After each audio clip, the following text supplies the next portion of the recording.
both been immortalized on social media by our former president, Donald Trump. Yeah. We have, I think this might have been the first time he wrote about you, by real boxers in movies. I watched him last night, truly believe he may be punch drunk, and then he says, at the end, he says, wake up punchy, he says.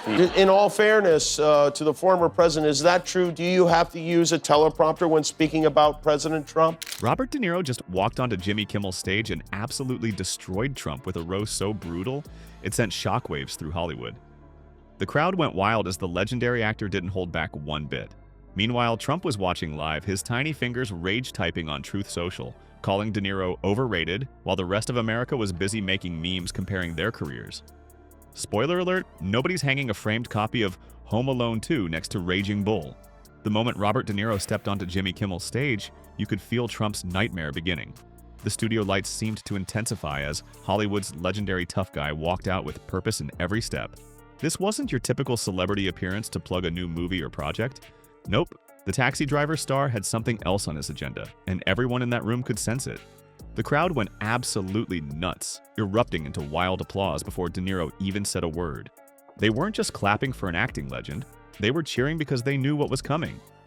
Kimmel, sporting that mischievous grin he gets when he's about to unleash comedy gold, welcomed De Niro with an enthusiasm that suggested he was in on whatever was about to happen. Ladies and gentlemen, the man who's made a career playing tough guys and is about to make orange crybabies even crankier, Robert De Niro, Kimmel announced, as the audience's cheers grew even louder. The chemistry between these two was electric right from the start. It was like watching some kind of comedy Avengers team up, Kimmel with his razor-sharp wit and De Niro with his intimidating presence that's made grown men shake in movies for decades. The studio audience knew they were witnessing something special, and the energy in the room was practically crackling. Even before opening his mouth, De Niro's body language told the whole story. Robert De Niro, a very low IQ individual, has received he spelled two wrong, many shots to the head. And that's not the only time, and he moved over to Truth Social. Robert De Niro, whose acting talents have greatly diminished with his reputation now shot, must even use a teleprompter for his foul and disgusting language. Look at the lame, inane things that he said. He's so stupid, he can't even say anything clever or smooth. He sat forward in his chair, hands gesturing emphatically, with that intense focus in his eyes that's terrified movie villains since the 70s. The Oscar winner wasn't there for small talk or polite banter. He was there to verbally demolish someone, and that someone was the former president. Kimmel, proving why he's a master of his craft, set the perfect trap. So, Robert, I heard you've got some thoughts about our current political situation? Such an innocent question, delivered with just enough of a smirk to let De Niro know the stage was all his. And that's when the magic happened. De Niro leaned forward, using that same intimidating posture that made him legendary in films like Goodfellas and Casino. The audience went completely silent, collectively holding their breath as they watched the acting legend prepare to unleash what would become an instant viral moment. "This guy Trump," De Niro started, his voice carrying that signature intensity that sent chills down moviegoers' spines for decades, "is so stupid that he can't even say anything clever." The line was delivered with the cold precision of a mob boss announcing someone's fate, and the effect was immediate. The studio audience absolutely lost it. Not polite chuckles or appreciative laughter, we're talking full-on, doubled over, gasping for air howling. Kimmel himself could barely keep it together, slapping his desk and leaning back in his chair as the crowd's reaction continued to build. De Niro wasn't performing a role here, this was the real deal. His contempt for Trump wasn't delivered with rehearsed lines or a script. This was years of genuine frustration pouring out in a late-night takedown that people would be quoting for days. "I've played some real idiots in my career," De Niro continued once the laughter died down, "but I couldn't even begin to act as dumb as this guy actually is. It would be impossible." The deadpan delivery made it 10 times funnier, especially coming from someone who's portrayed some of cinema's most intelligent criminals. You could see Kimmel's face light up as he realized they'd struck comedy gold. This wasn't just another celebrity interview. This was turning into an epic Trump takedown session, and the late-night host was more than happy to let De Niro take the wheel while occasionally tossing in his own jabs. "Is there any character you've played who reminds you of Trump?" Kimmel asked, setting up another perfect opportunity. "Maybe the more deranged ones," De Niro replied without missing a beat, "but even they had more brains than this guy." De Niro's casual comparison between Trump and his movie characters was just the opening act. What happened next turned a lighthearted roast into something that had the studio audience gasping for air. As Kimmel leaned in with a follow-up question, De Niro's expression hardened into that unmistakable look fans would recognize from his most intimidating roles. "I think Hitler, Mussolini, but the fools and clowns?" De Niro declared, his voice dropping to that dangerous quiet tone he perfected in films like Casino. The comparison to historical dictators wasn't just another joke. It was a warning delivered with the gravitas that only someone with De Niro's screen presence could pull off. The audience's laughter transformed into audible gasps as they realized this wasn't typical late-night banter anymore. Jimmy tried lightening the atmosphere with a quick joke about Trump's hair, but De Niro wasn't having it. The legendary actor was on a mission, channeling the same intensity that earned him those Oscar statues, gathering dust on his mantle. When De Niro speaks, people listen, and boy did they ever that night. "I'd like to punch him in the face," De Niro declared with such conviction you'd think he was back in the boxing ring from Raging Bull. The statement wasn't delivered as a punchline, but as a genuine expression of frustration that connected with everyone who'd ever felt powerless watching Trump's antics over the years. The crowd erupted with such enthusiastic approval that Kimmel had to pause the show, making a drinking motion to his throat to signal the producers for a break. You could practically see Trump's Truth Social, fingers twitching all the way from Mar-a-Lago. The former president, who famously needs 2 hands to lift a water glass to his lips, was getting absolutely demolished by one of Hollywood's toughest icons. De Niro wasn't just landing punches, he was delivering a masterclass in verbal takedowns that no politician would dare attempt. What made this moment so powerful wasn't just what De Niro said, but how he said it. There was no teleprompter, no script, just raw, unfiltered contempt, delivered with the kind of authenticity that's impossible to fake. Even Kimmel, a seasoned Trump critic himself, seemed taken aback by De Niro's intensity, repeatedly glancing off stage at his producers with a "Are we allowed to air this?" expression. The studio audience, initially there for some light entertainment, found themselves witnessing something more akin to a public execution. Their reaction shifted from standard talk show laughter to the collective oohs and ahs, usually reserved for someone getting absolutely destroyed in a rap battle. One woman in the front row was laughing so hard she had to wipe away tears while the guy next to her just sat open-mouthed in disbelief. Every time Kimmel tried to interject or move to another topic, De Niro would cut him off with another scathing observation about Trump's character or intelligence. It was like watching a tag team wrestling match where one partner refuses to tag out because he's enjoying the beatdown too much. Kimmel, ever the professional, recognized gold when he saw it and simply sat back, occasionally adding a well-timed joke that gave De Niro a second to reload. At one point, the camera cut to the band, whose members were struggling to maintain their composure. The guitarist had to look away entirely while the drummer buried his face in his hands, shoulders shaking with suppressed laughter. The director wisely kept cutting back to De Niro, whose face had taken on the intensity of a man delivering testimony rather than entertainment. What viewers at home couldn't fully appreciate was how the energy in the studio had completely transformed. This wasn't just another celebrity appearance, it was a moment of catharsis for everyone who'd spent years watching Trump's behavior with mounting horror. De Niro had become their avatar, saying the things many wished they could say with a platform and gravity few possess. The audience's approval reached such a fever pitch after one particularly brutal section that Kimmel literally had to stand up and gesture for calm.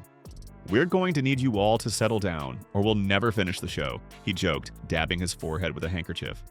But even as he tried to regain control, you could see he was loving every second of this unexpected demolition derby. As the crowd finally settled down, Kimmel seized the moment to transform from referee to executioner. With De Niro having delivered the emotional gut punches, it was time for Kimmel to dissect Trump with the surgical precision only a comedian with a nightly show and a research team could pull off. "You know what, Robert? I actually brought something special tonight," Kimmel said with that trademark smirk that's made politicians sweat for years. "My team put together a little Trump highlight reel that I think you'll enjoy." The studio lights dimmed, and the audience leaned forward in anticipation. What appeared on screen wasn't just a random collection of clips, it was a meticulously curated montage of Trump's most embarrassing public moments, starting with him dressed as a garbage man at a campaign rally. "The orange vest really brings out the color of his mouth," Kimmel deadpanned as the audience howled. "I mean, what other presidential candidate shows up dressed for his actual job? At least he's being honest for once."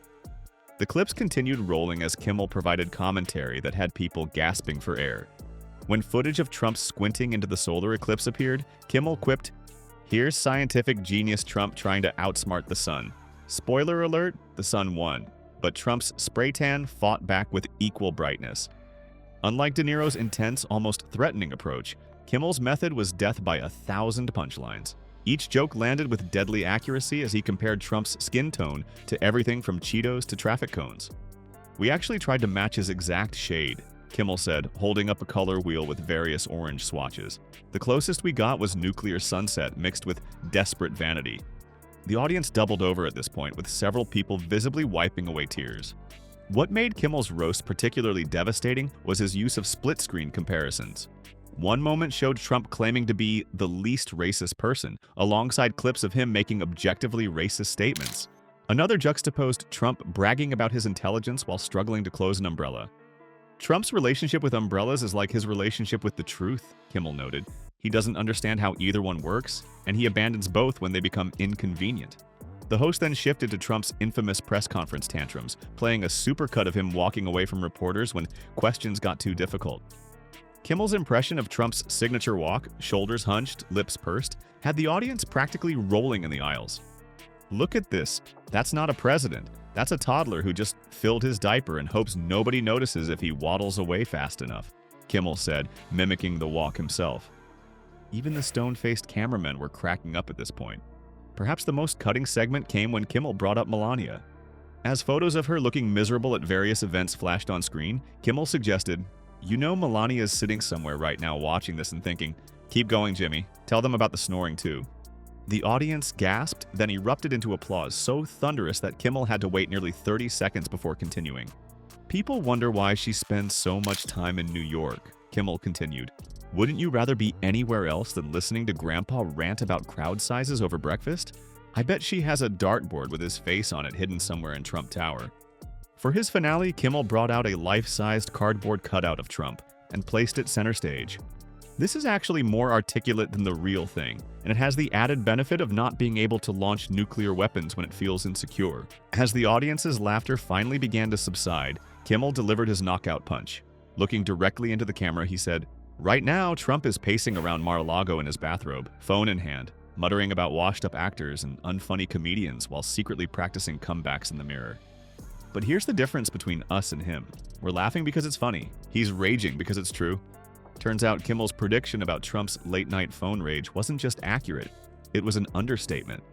While viewers were still wiping away tears of laughter, Trump was already crafting what would become the meltdown of the century.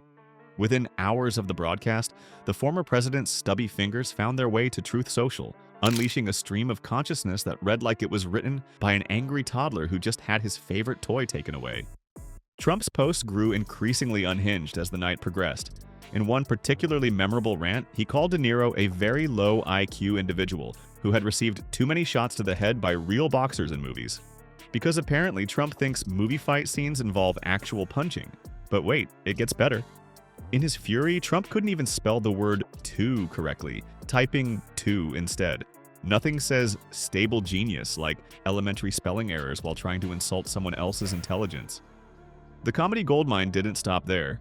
Trump, a man whose greatest on-screen achievement was a 5-second cameo in Home Alone 2, decided to attack Robert De Niro's acting career. He actually tried to label De Niro's films as unwatchable and declared that Hollywood was a disaster. This is like a kid with a paper airplane criticizing NASA. The internet, predictably, lost its collective mind. Social media immediately exploded with side-by-side comparisons of their respective filmographies. One viral meme juxtaposed scenes from De Niro's Oscar-winning performance in Raging Bull against Trump's brief appearance in Home Alone 2, where he basically plays himself giving directions in a hotel lobby. Talk about range. Another popular comparison featured De Niro's iconic "You talking to me?"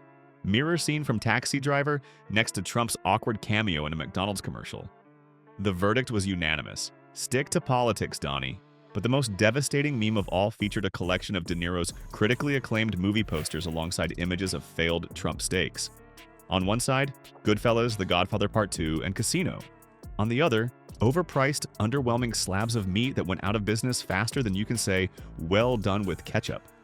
The irony of Trump criticizing anyone else's career achievements while his own business ventures have routinely gone bankrupt was not lost on anyone. The late-night comedy circuit pounced on the feud like a cat on a laser pointer. Stephen Colbert dedicated an entire segment to analyzing Trump's meltdown, reading each post with a dramatic interpretation that had his audience in stitches. Seth Meyers went even further, reenacting Trump's Twitter rants with dramatic music playing in the background, giving them the gravitas of Shakespearean soliloquies. If Shakespeare had written about haters and losers instead of Danish princes? When Kimmel returned to his show the following night, he was practically giddy. "Ladies and gentlemen, we did it! We broke him!" he announced to thunderous applause.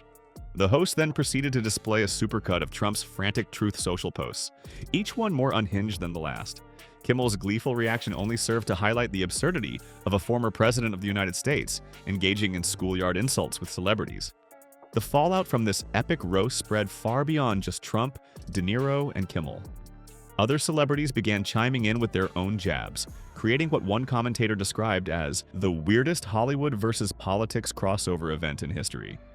Actors, musicians, athletes, and even a few puppets from Sesame Street, okay, their handlers, all joined the pile-on, creating a celebrity avalanche that buried Trump under an unprecedented amount of ridicule. Trump's thin-skinned reaction proved exactly what De Niro and Kimmel had been saying all along, that beneath the bluster and bravado was a deeply insecure man who couldn't handle being the butt of a joke. Each angry post, each misspelled word, each wild accusation only reinforced the very traits they had mocked. It was as if Trump was determined to prove their point by embodying every criticism they had leveled against him.